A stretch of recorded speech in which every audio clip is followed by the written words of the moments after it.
এতই যদি শক্তি, এতই যদি ক্ষমতা, ইলেকশনের বিরোধিতা করেন কেন? পার্টি বানাবেন, ঘোষণা করবেন, সরকার সমর্থন দেবে, তারপরে বুঝে দেখবেন ইলেকশন করবেন কিনা। না, আমি প্রায় সময় বলতাম আমি একটা দৌড়ের দিকে আমি একটু তাকি দেখতে চাই, সেই দৌড়টা হবে হাসিনার দৌড়।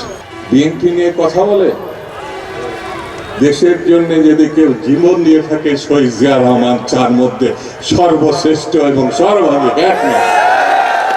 বেগম জিয়ার দিকে নজর যায় না? ৬টি বছর বিনা চিকিৎসায়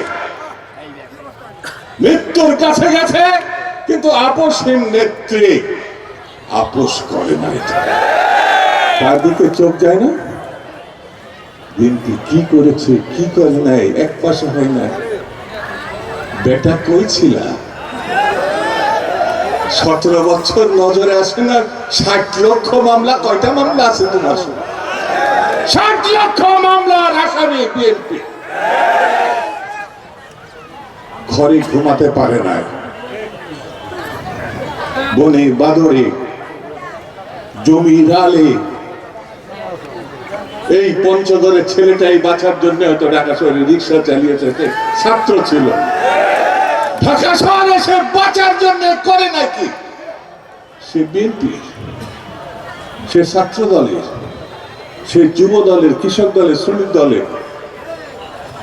আমার বোনটা একা একা তার সন্তান থেকে থেকেছে, স্বামীর দেখা পায় না, কিন্তু সে আপোষ করে নাই। সে তার সন্তানকে নিয়ে থেকেছে, কিন্তু স্বামীকে কখনো সে বকে নাই। মা তার সন্তানকে বকে নাই। এই কোনো এমনি এমনি আপনার বাংলাদেশ মুক্ত হয়ে গেল? কয়টা ছেলে নামলো, কয়টা? এতই যদি শক্তি, এতই যদি ক্ষমতা, ইলেকশনের বিরোধিতা করেন কেন? পার্টি বানাবেন, ঘোষণা করবেন, সরকার সমর্থন দেবে, তারপরে বুঝে দেখবেন ইলেকশন করবেন কিনা। না, বিএনপিকে চিনেন না এখন। হাসিনা ৯০ সালের গণঅভ্যুত্থানের পরে কলকাতা বিমানবন্দরে সাংবাদিকের প্রশ্নের জবাবে বলেছিল, সাংবাদিকরা জিজ্ঞেস করছিল বিএনপি খবর কি, বিএনপি কয়টা সিট হবে? হাসিনা পাত্তাই দেয় না, এইটা পার্টি 10টার বেশি পাবে। ৯১ সালে যখন ইলেকশন হলো, তার আগে কিন্তু আওয়ামী লীগ মন্ত্রী পরিষদও গঠন করে ফেলেছে, জিতবে তো গঠন। যেই রেজাল্ট, যেই ফলাফল প্রকাশ হয়েছে ইলেকশনের, চারিধারে শুধু বিএনপি আর বিএনপি, বিএনপি আর বিএনপি। হাসিনা কি বললো? সূক্ষ্ম কাটটুক নিয়েছে, মানে এত সূক্ষ্ম যে ওই যে মেয়েরা আপনারা ওই যে শুয়ের ফুটের মধ্যে কত কায়দা কানুন করে ক্ষমতা দখল করে ১৭ বছর, ১৫ বছর, ১৮ বছর, ২০ বছর। বাংলার মানুষ যখন জেগে উঠল,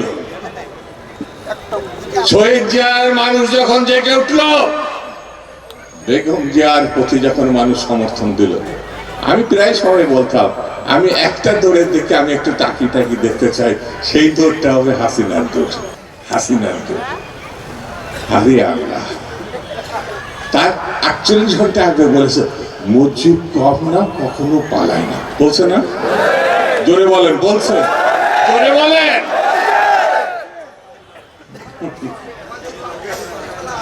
এখনো আবার এই যে কে যেন বক্তৃতা করতে গিয়ে আমাদের আমিনুলই বলছে ঠুস করে ঢুকে পারবে, ফুস করে ঢুকে পারবে, ফুস করে। এই ঠুস চাষের দেশ বাংলাদেশ না। আসবেন, বরণ করব, বিচার হবে, ফাঁসি কাস্টে। একটা দুটো মারেন না তো, হাজার হাজার গণহত্যা করেছে, গণহত্যা করেছে। একটা ব্যাংক নাই যেখানে টাকা আছে। এত বড় চোরাই পরিবার, একটা মানুষ দেখেন তো, বাড়ির লোকও ৪০০ কোটি টাকা চুরি করেছে। হাসিনার ২ ছেলে মেয়ে সংসারও টেকে নাই,